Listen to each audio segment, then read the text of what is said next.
So good morning students. So our next cell organelle is mitochondria. This is very important cell organelle of the cell. After nucleus, the important cell organelle is next is the mitochondria. Though all cell organelles are very important, but we give most importance first one to the nucleus and second to the mitochondria. Why mitochondria is such important? Because mitochondria are called as powerhouses of cell. Mitochondria are called as powerhouses of the cell, because mitochondria is responsible for synthesis of, mitochondria is responsible for synthesis of ATP. So what is ATP? All of you know that ATP is nothing but it is energy for the cell. So we are getting, every cell in our body needs energy. That energy is in the form of ATP. So cell takes energy in the form of ATP. Okay, so what is the full form of ATP? Adenosine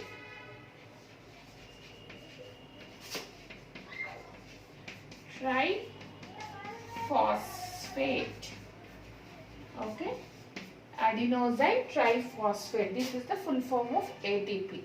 So every cell needs energy in the form of ATP.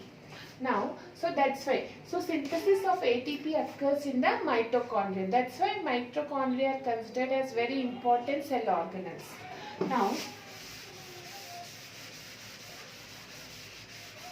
if you see, so we are calling mitochondria as powerhouses of the cell. Now, if you see the structure of mitochondria, they are generally mostly mitochondria are either oval or cylindrical in shape. Oval or cylindrical in shape. Okay. Next, oval or cylindrical in shape. If you see in each cell, so this is our cell. In cell you have a nucleus and you have several cell organelles also. So you have almost in each cell you have almost 100 to 150 mitochondria. Okay, in each cell you have 100 to 150 mitochondria, because cell is continuously working. Cell is doing continuously so it is carrying on some work, some various chemical reactions will take place inside the cell, food metabolism or synthesis of new proteins, carbohydrates, all the reactions will be taking place continuously inside the cell. So cell needs energy continuously. That energy should be supplied by the mitochondria. So that's why there are 100 to 150 mitochondria in the cell, which will be continuously supplying the energy to the cell. Now, if you see mitochondria structure, it is almost 2 to 8 microns, 2 to 8 microns long and 0.5 microns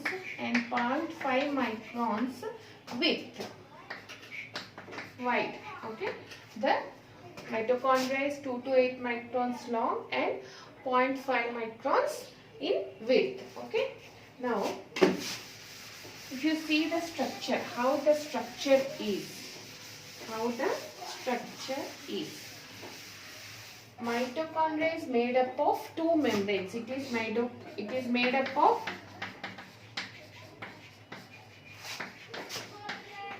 two membranes.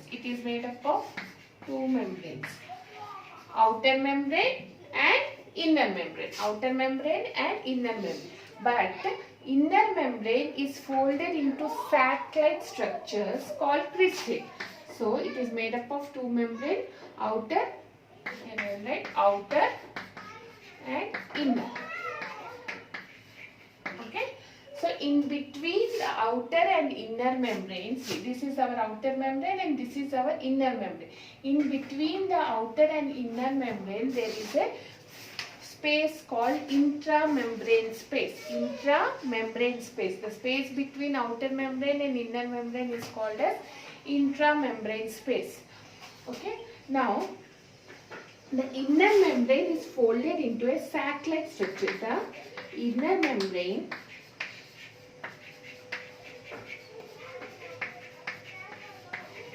are folded into sac-like structures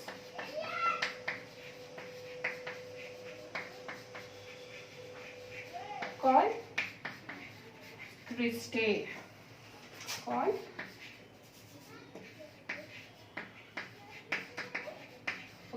the inner membrane. This is our inner membrane. See how it is folded? The inner membrane is folded into a sac-like structure. This is sac-like structure. So these sac-like structures are called as cristae. This is one cristae. This is one cristae. This is one cristae.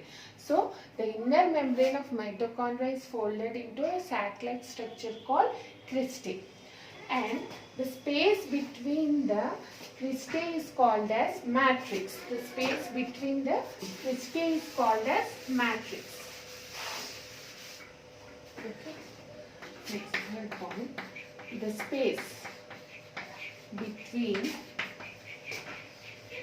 cristae is called matrix.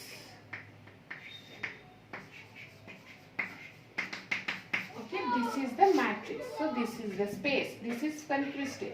So this is matrix. This is matrix. Matrix. Matrix. So this space is called as matrix.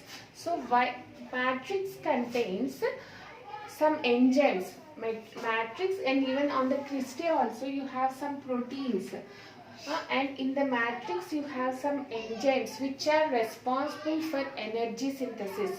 Okay, which are responsible for cellular respiration. You can say matrix contains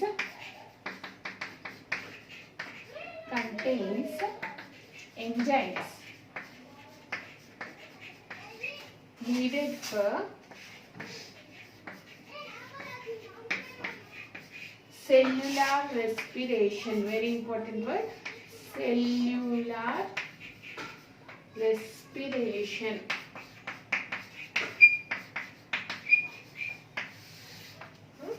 So matrix contains enzyme needed for cellular respiration. So what is cellular respiration? Cellular respiration is nothing but release of energy from the food molecules. By breaking the food molecules, the energy is released.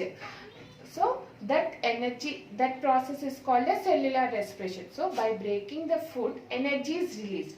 This process, the food molecules are broken down and energy, the last, so that you will get, by breaking the food molecules, you will get smaller molecules. From these smaller molecules, you will get still smaller molecules. From these still smaller molecules, energy is released. So this process occurs in the mitochondria, that is in the matrix, and the cristae helps in the release of ATP from the food molecules. So the bonds, the chemical bonds between the food molecules are broken down to release the energy in the form of ATP. So that the release of energy from the food happens in the mitochondria. That is the synthesis, in simpler terms, the synthesis of ATP occurs in the mitochondria. So cellular respiration is nothing but the breaking of chemical bonds of food molecules to release energy in the form of ATP is called as cellular respiration. So that is what cellular respiration is called. Now, so the matrix and the cristae contains enzymes needed for the cellular respiration, that is synthesis of ATP. Now, if you see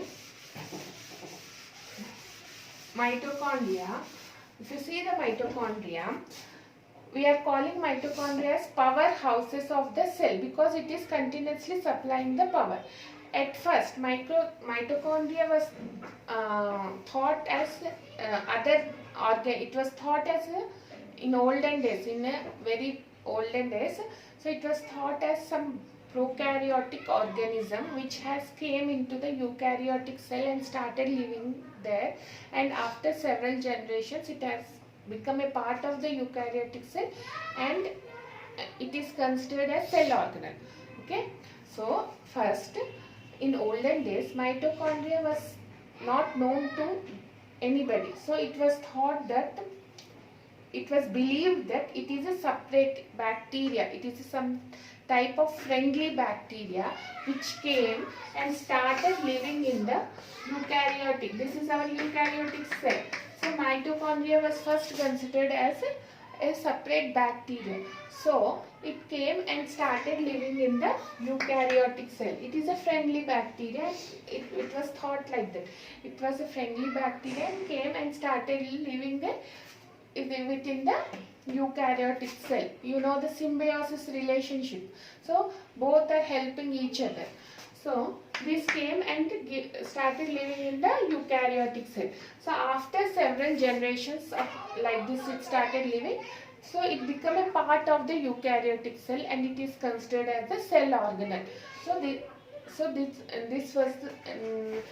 This was thought about the mitochondria. Now, so if you see the functions of the mitochondria, what are the main functions of the mitochondria is nothing but the main function is the formation of energy. Formation of energy. So cellular respiration occurs in the mitochondria. Cellular respiration occurs in the mitochondria.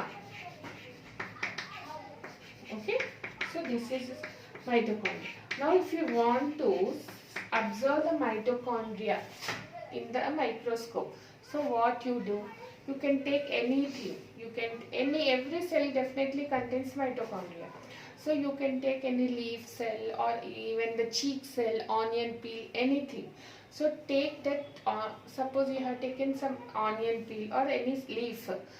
So we will take a transparent tissue of the any part or leaf, cheek cell. If you scrap the cheeks and you take it very minute amount and put it in a slide. So we will put the, suppose you have taken a scrap from your cheek, put it in a watch glass. Put it in a watch glass containing normal 1 or 2 drops of water. Now you have put your scrap of cheek cell. Okay, scrap of cheek cell. Now add a solution called Janus green. Add a solution of Janus green.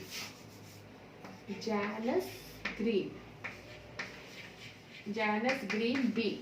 Okay, you should add a dye. It's a dye. Okay, Janus green B dye. Okay, so add a solution of Janus green and leave it for half an hour to 1 hour like this. So the cells will absorb this dye. Cells will absorb the color from the Janus green. After that, take out and wash it. Just add some drop of fresh water and just wash it off the color. Wash the color and put it on a slide. Put a drop of saline and observe it under the electron microscope. So what you will observe? You will observe a green color substances inside the cell. You will observe the green color substances like this in the cell. This is our cell.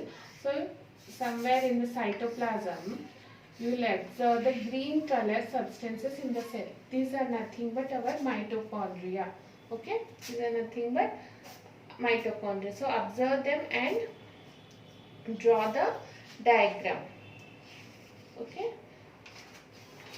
so that's about the mitochondria. So just you should remember that mitochondria is very important cell organelle and the main function of mitochondria is to generate energy needed for our body. The energy is in the form of ATP. So that's why they are called as powerhouses of the cell. So it has 2 membranes, outer membrane and inner membrane, and in between there is a intermembrane space which protects. So this is generally, the intermembrane space is generally filled with some fluids so that they protect the cell organelle from external environment. Okay. Next, the inner membrane is folded into a sac-like structures called cristae, and in between the cristae, the space is called as matrix. The cristae and the matrix contains enzymes and proteins responsible for generation of energy, responsible for cellular respiration. Electron transport chain occurs actually here. So you will study that in the further classes. So but just remember that it contains enzymes and proteins responsible for protein synthesis. Okay, thank you.